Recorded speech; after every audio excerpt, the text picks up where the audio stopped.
birth pangs of assimilation are always painful. To become American means the sacrifice of the mother culture.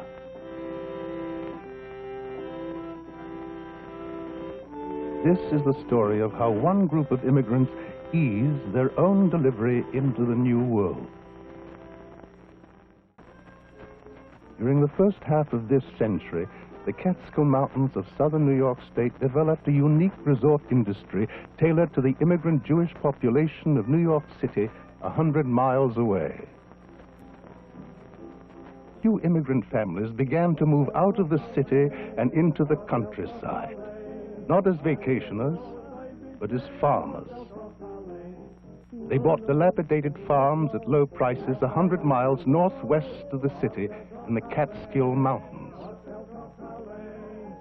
By the year 1910, 1,200 Jewish families had settled in Sullivan County, but the soil was poor and living hard. So the farmers took to renting their spare rooms, even their barns, to relatives and friends who wanted to escape the city's heat for the lakes and mountain air of the Catskills. It was soon said of these Jewish farmers that their best crop was tourists. Over the years, the farms turned into boarding houses, bungalow colonies, and huge modern resorts. There were 1,000 hotels besides little kochelanes. Kochelanes were, how would you explain a kochelanes? Rooming houses. Rooming houses. And it was an inexpensive way to get out of the hot city for the summer. And you had a lot of comedians, and one of the staples of the diet was borscht, and that's why I think the phrase the Borscht Belt came. The success of the Catskills lay in its Hamishness, its ethnic comfort. People could feel at home among their own without the everyday pressure to conform, to become American, that they experienced in the factories, the offices, and the streets of the city where they lived. In the summer, in the southern Catskills, it was Jews who constituted the majority.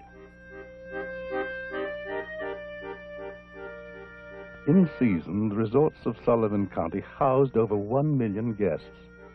In the 3 months from June to September, Jewish women and children moved there from the city, leaving the working fathers behind.